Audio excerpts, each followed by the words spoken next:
YouTube, so there it is. One coat of sealer is on. I let it flash overnight. I stopped spraying around 5 p.m. last night. Right now it's about 9 in the morning. Everything sprayed out real nice. There's some trash nibs here and there. There's a big one. Let me see if I can show you. There's a big one right there. You can see that. But it's mostly on the horizontal pieces, like the hood over here, the hardtop, and the trunk. On the verticals, there is a few here and there. Fenders, doors, and quarter panel. There's some here and there. Header panel here, same thing. There's trash nibs here and there. I mean, it's expected. I'm in a house garage or a home garage. I already cleaned up my gun. It's nice and clean. I did end up using, for that one coat throughout the whole car, I ended up using about 60 ounces. So 20, 40, 60. And there's still a little bit left in this one, but about an ounce or two. But I did end up using 60 ounces, sprayed out real nice. I didn't have any issues with the gun, the air compressor, or anything like that. There wasn't much orange peel when I was spraying it. I really liked the way it sprayed. It actually started flashing off when I was getting to the back side of the car over here. Like the front was already flashing off when I was getting to the back, which is pretty good because of the way I reduced it. So my problem today, though, is that it's windy outside. And it really sucks because I usually, like you guys see, I put my door open and it sits on top of my fans here, but there is gaps here in this area, and then the top, there's gaps up there. So I'm afraid if I continue on spray color and clear, I'm gonna get more trash nibs in there. I mean, it's expected in here, but because it's windy outside, I don't want to make it worse than what it could be. So I got to figure that out. I got to see how I'm gonna continue on. It is what it is. I'll figure it out and then obviously document that. It's real slick. Really like how everything turned out. One thing I was thinking about doing is hitting the trash areas, or the areas that have trash in them, with 800 grit on an interface pad. I was thinking of doing that right now, but what I'm thinking of doing now, I changed my mind. I'm gonna go ahead and spray the color. Once I spray the first coat, I'm gonna let that flash off, and then I'm gonna go ahead and hit it with that interface.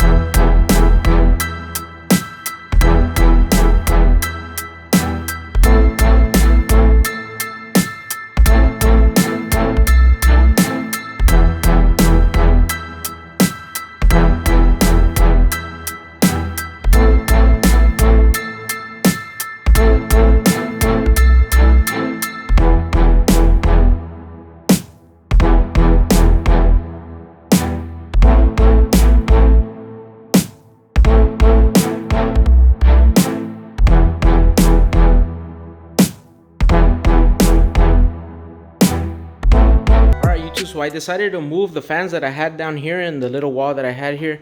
I decided to get it out of here because I'm not going to open this garage door. I ended up moving 4 of those fans to that side, which is my single car garage. On that side, behind this plastic wall. I won't be able to take you on that side because it's pretty tight over there to show you. But I put obviously 2 fans here, one with the exhaust filter there, and then the other one without it. And then the other 4 are going to be on the bottom of that door. And I'm going to open that door up. I am going to put some tape on this wall, but on the other side, put some tape there so that way no air is coming this way. And hopefully these 2 fans are going to be able to exhaust everything that way, and then the other 4 are going to be able to take that out. So hopefully that works out, especially when I'm spraying the clear coat, because the clear coat is the one that produces the most overspray, and hopefully that pulls everything out. And then not opening this door here is going to help out, hopefully help out with keeping the wind out and not getting so much dust in here. So we'll see how that works out. Let's go. Well, after turning it on, it started creating a positive pressure. So those 2 fans that I had right here was creating a positive pressure. As you can see right here, all the plastic was coming inward, so it was a positive pressure. And what was happening was some of that air was coming back this way and it was coming out this way, going this way. So I didn't want to bring any dust that's back there or anything like that, swing this way, and obviously get on the beautiful paint job that we're trying to produce here. So I took off one of the fans and the positive pressure is gone, so hopefully that works out. We'll see. Quick tip here on the paint. I have 2 gallons of the Midnight Blue Pearl, have a brand new gallon here, and then this gallon I've already used a little bit of it in the past. So what I'm going to do right now is I'm gonna mix both of these together, so that way I have the same shade of the color. So I have an empty gallon can here, so I'm gonna put half of each one in this one, mix that together, and then mix these 2 together. That way I do have the same shade of the color. I learned that lesson when I sprayed my Regal a long time ago. I didn't do that, and I had a different shade of the color. It varied from panel to panel. I believe the front clip of the Regal is a different color than the back. So even though they're the same color, they're supposed to be the same color, it could be darker or lighter. You know, it varies from can to can. So I just thought I would share that with you guys. So I'm gonna do that real quick, and then we're gonna start mixing. We'll mix that together. I am gonna wet the floor. I have my little sprayer here. I'm gonna wet the floor. Hopefully that helps out a little bit, and then we're gonna get the spraying. Let's go.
Alright YouTube, so there it is. Sprayed one coat on it. It's already flashing off, or it's already flashed off for the most part. I did have to stop recording because it did get really foggy in here and it was very overwhelming. In some areas I couldn't even see where I was spraying, so it kind of got out of hand.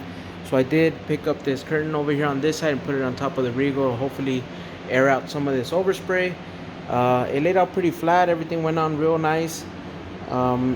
Before I started spraying, I did get a call from Head All Day. He hit me up and he told me to not worry about the trash nibs, that cutting and buffing will take those out, so don't even worry about sanding it. So that's what I'm gonna do. I already tacked off the car. There was a lot of overspray. I actually used up 3 tack rags. Look at the header panel here, laid out real nice and smooth, real good. I really like the way that it sprayed out. Didn't have any issues. Check out the top. I did go half and half. So by half and half I mean I went up to like right there. You could even see the line, and then I went all the way up. Then I got off my little step stool here, moved it over, and then did the other half, and then went on to the other side and did the same thing. I'm not sure that's gonna work out for me. I might have to do the whole thing all in one shot, but I can't really reach, so I'm gonna have to figure that out. So like I said, I already tacked it off. I used a couple of tack rags. That's how much overspray was on it. I even tacked off the paper here. So the paper all around the car is tacked off, is ready to go. So I'm gonna go ahead and spray one more coat, and then I'm gonna do a drop coat on top of that. I'm not gonna be able to record for you guys. I wish I could do it, but it's gonna mess up these phones because I do use two phones here. I'll probably record just a little bit to show you when I spray this next coat that I'm doing, just to show you how foggy it gets in here or how bad it gets in here. So let's jump to that. Let's go.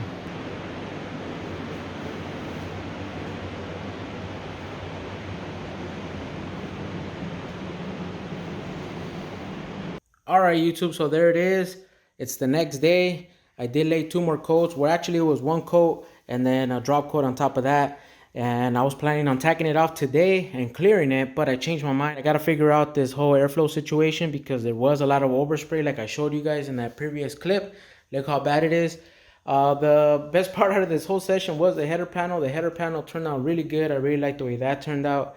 But the car, like I said, I don't like the way that it turned out. It feels real rough. And I'm not going to move on like that. I'm going to have to take care of it. I did tack off the trunk lid over here and part of the hardtop, that little section there, to show you how much overspray there was.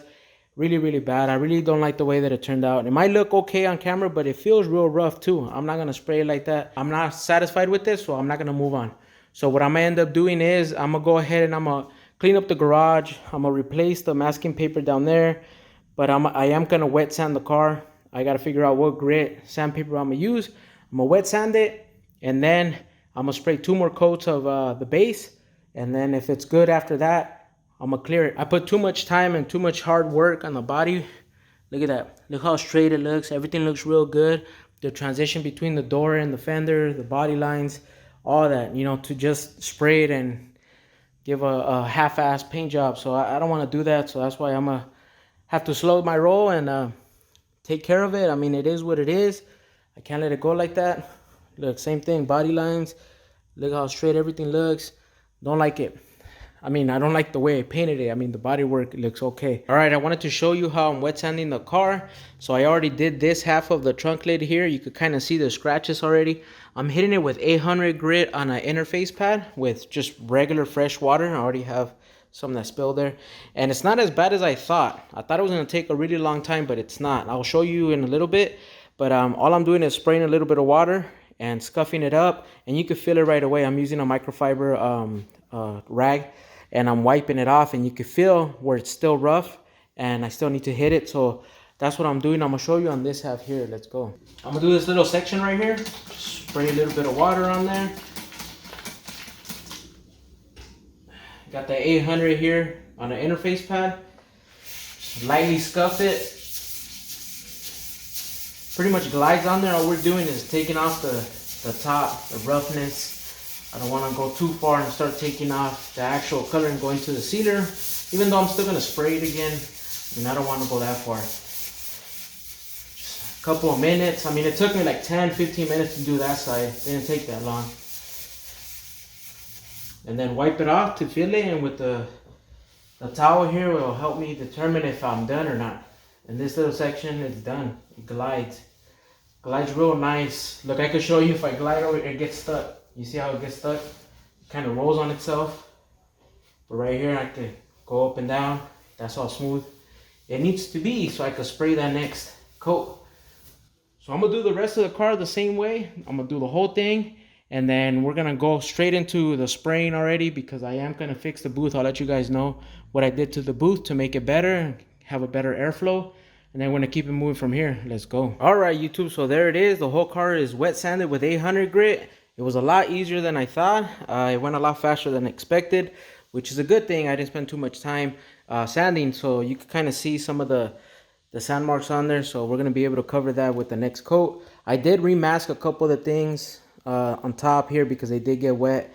What I ended up doing after I sanded it with 800 wet, I went ahead and I got some fresh water and I wiped it down 2 times to make sure I got all that residue off. I hit the header panel as well, wet sanded that as well, and I'm gonna put another coat on this. Even though I was satisfied with how the header panel turned out, I just want everything to be even. I did put some new masking paper down there, blew all that off down there. Everything is ready to go. The next thing up is to show you what I did to the booth here, my ghetto booth, to get it to where I hope it works better. So those 2 holes that I put over there for those 2 fans that I had there, I did patch that up with another sheet of plastic. I am planning on replacing all this plastic later on. I do want to throw it away. I have a better idea now. You know, it's all about, you know, trial and error. So now I learned from this situation here. So we're ready to go. For the exhaust filters here, what I ended up doing is I am using 3 exhaust filters, like paint booth exhaust filters, which are these right here. But these blue ones, I did put it behind 2 fans here. So these blue ones, I ended up going to Lowe's and I bought this 20 by 30 sheet here, and you could cut it up with scissors, and I did cut it by 20 by 20 here, and that's how they're taped on there. So we're gonna try that out. Hopefully that works out and it's able to move air a lot better, and it catches the overspray, which is the reason why I use these filters behind these fans, is to catch overspray. Because yeah, I could open up the garage here and just let everything out, but then, you know, hey, all the neighbors, I don't think they want blue cars. I did add another fan over here, which I'm hoping is gonna help out too, because in this area over here is where it gets worse, because there's no airflow here. So I'm hoping that by turning this on, it's gonna help push this or the overspray this way, and obviously exhaust it through here. So we'll see how that works out. Another thing that I am gonna try again is I'm gonna use this foam here, which is a 1-inch foam. I cut it out to the size of this door, and I'm gonna put it in that door there. I'm gonna open the door, obviously. So I did use it before, but it only had a 24 by 24 furnace filter there. So I added a second one, and I did tape off all the plastic that's on this side. You can see the yellow tape there. I taped it all off all the way down. Same thing on this side, because when I have that door open, I don't want it to start pulling the dust or anything that's behind these curtains here. So when I do open this door here without this in the way, there is a lot of airflow that goes through the garage or across the garage when I have the garage door open. So I'm hoping with these furnace filters, I'm able to, you know, filter out all that dust and everything, and I get fresh air, and that way I get a cross flow going on here, and I can remove all this overspray, especially with clear, because with clear is going to be the problem. So we're going to try that out. Hopefully it works out, and we keep it moving. So I've been using this little step stool right here to hit the roof, but I'm going to try out this longer one here. It's a little bit taller, and that's what I'm afraid of. I don't want to fall over on the roof here and start messing things up. So my whole situation is that I want to hit the roof all in one pass. I want to go all the way across and not stop in the middle. With the little one, I tend to try to stop in the middle because I can't reach over that far. So I am gonna try out that step stool. We'll see how that goes. I already tacked off the whole car. It's ready to go. I am gonna tack it off one more time just to make sure that I got everything. I am gonna be using these anti-static tack cloths. I'm gonna be using this one. I forgot I had this. Edgar Guzman on Instagram, he sent me these, and also that white suit you saw me wear. He sent me that, so appreciate that. If you're watching this, thank you so much. Shout out to you. So I am going to tack it off, so hopefully that helps out as well. And then I am going to wet the floor again. So right now I'm going to get the mixing. I'm going to start setting up the booth and everything, and then we'll go straight into spraying.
Alright, so it's already been flashing off for about an hour and a half already.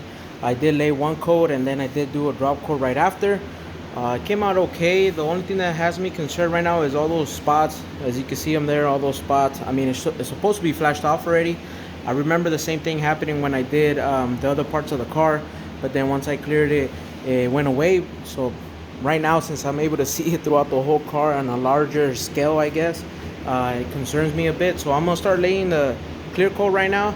I already have it mixed up. I already tacked off the car twice. I am gonna spray one coat and see what it looks like, and if it looks good, no tiger striping, none of that, then I'm gonna keep it moving. If not, I'm gonna have to stop. So we're gonna figure that out right now. Let's start spraying.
Alright YouTube, so it's the next day now.